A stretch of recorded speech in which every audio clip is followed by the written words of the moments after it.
je travaille beaucoup avec du cidre. Encore une fois, ça tombe parfaitement. Demain, on fête les 2 ans d'une marque de cidre avec qui je travaille beaucoup ici. Et donc j'ai un menu entier avec des cocktails avec du cidre. Donc ça marche parfaitement. Le cidre, enfin que ce soit en top-up parce que c'est physique comme une bière ou quoi, mais en tant que réduction aussi, dans les bars, il y en a beaucoup qui vont l'utiliser juste pour avoir la saveur, faire un sirop de cidre, un sirop de bière. Donc ça a toujours marché et je pense que oui, les gens sont ouverts à ça, ça marche très bien. Les cocktails à la bière ou au cidre, ça fait 1 an ou 2 ans que c'est en train de monter et je pense que oui, les gens sont ouverts, c'est très bien, ça marche bien.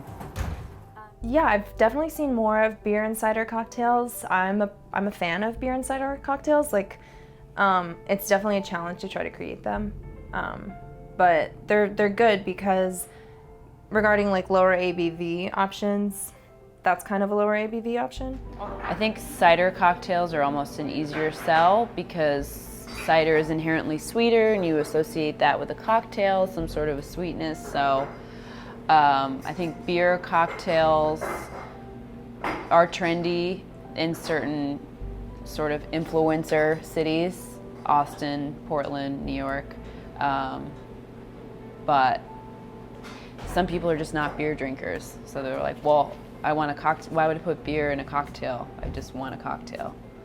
I think the average cocktail drinker is going to default to something classic and not fusionized.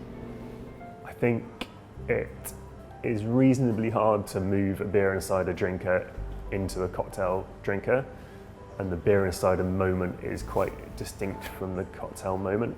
We have plenty of people who will drink a beer and drink a cocktail, and it's kind of never the twain shall meet to a degree. People finish work, want a beer, finish work, want a cider, later on in the evening might want a cocktail, or they'll have some cocktails after work and then I've had enough of cocktails, now I'm going to switch to beer.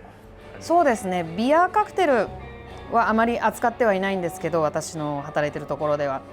そうですね、私の好きなバーがあるんですが、そこではそうですね、そのロゼサイダーにテキーラを入れてとか、そういう面白い飲み方をさせてくれるところがありますね。まあビールをそのまま飲みたくない、例えばシャンディが飲みたいとかいう女性の方も多いし、ちょっとなんかスプライトで割ってくれとかいう方もいらっしゃるんで、あと甘いのが好きだとか、ちょっとレモンの味が欲しいっていう方もいるから、まあそういう風なのは流行ると思います。Shandy. I've tried to put a shandy on the list everywhere I go, and I feel like management is always like, but why? And I'm like, but try it, because it's actually delicious. I think, you know, it's a lovely ingredient to use, because it's you know, cider's sweet, so you don't have to add sugar, you can have that instead, and it's a nice ingredient, and beer is the opposite. It's nice and malty and hoppy and gives a different dynamic to a cocktail. We tend to use them as ingredients in the background, so we add a bit of bitterness with a hoppy beer reduction, or we add a bit of texture with some wheat beer. We don't do a lot of cocktails where the focus is the beer or the cider. IPAs can sort of stand in for the backbone that a lot of what the spirit would provide. I did a really nice cocktail. It was the plantation pineapple rum, ginger, and then top it off with IPA, because IPA has that bitterness and also like the kind of floral tropical notes. That it was nice. It was good. People really liked that drink.